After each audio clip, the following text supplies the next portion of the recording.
This is the pattern that continues repeating when economic situation is bad, when they miss money, when they realize that they don't have solutions to real problems, then they go to this kind of rhetorics, and they talk about war, genocide, or whatever. You know, they just keep talking these same talking points for over 40 years now, and they really know that that does work, because people are still afraid of war and conflict because of the traumas from the 90s, and they use it.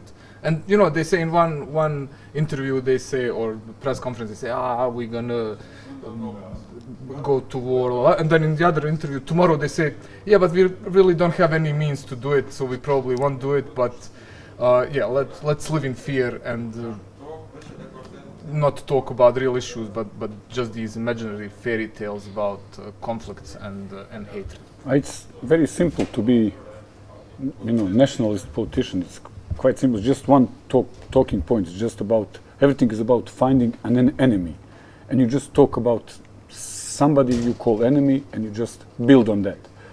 But the funny part was that, like this right-wing Croatian government, 2 years ago they said, we're going to build an army again, you know, like big army who will be ready for any kind of war, blah, blah, like it was before.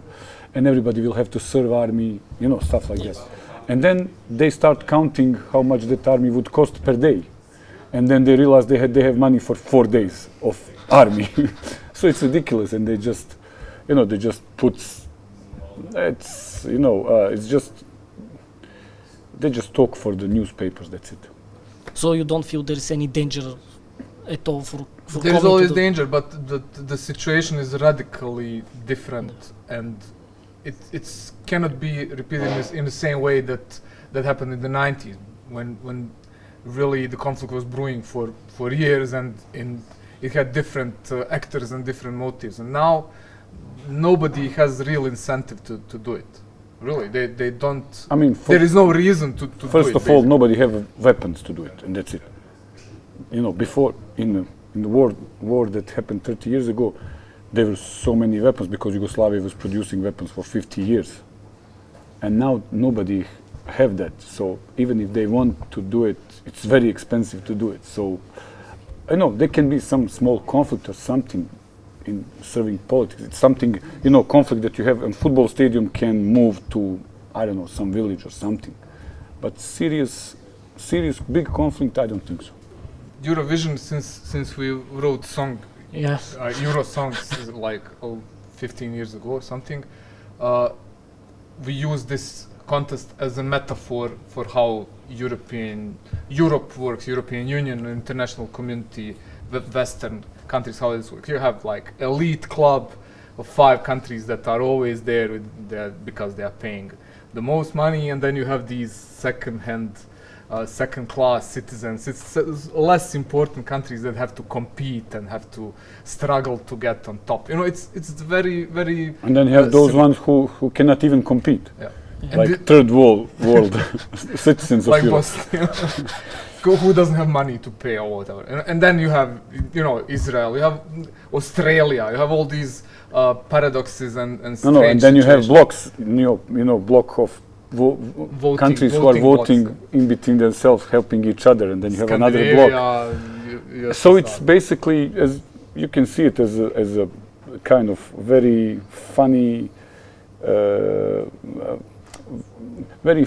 European parliament in a musical way. You can translate to that. And it's ridiculous because they're insisting they are not political. We are not political. We know political message, and that's so many political issues and topics in there happening this year. For example, it's like mega political, you know, and they are trying to prove that they are not. And it's ridiculous in the end. More than 10 years ago, national Bosnia, while Bosnia was still part of competition, national television invited us to be Bosnian representative. So I went there with the idea that we just write a song, and then we send 6 very good-looking young men who would perform naked with big erections on stage, and they would have, each of them would have like golden or yellow star with a hole in the middle. So they would perform certain dance or whatever on top of our song, and then on the end you would see like a shot from above when they're gonna dance around, and you would see 12 stars going around, and then on the end the big crescendo would be when song is finished. They just put the stars on their dicks, basically, and and they didn't recognize idea potential in that.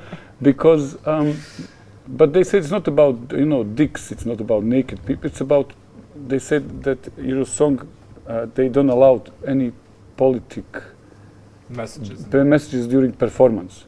And my question was like, if you remember Toto Cotugno, Italian singer who was 1991 or something, or 90. He won with the song Insieme, Unite Europe, and that together. song won the competition. So I was like, isn't this is not political? Europe, let's unite.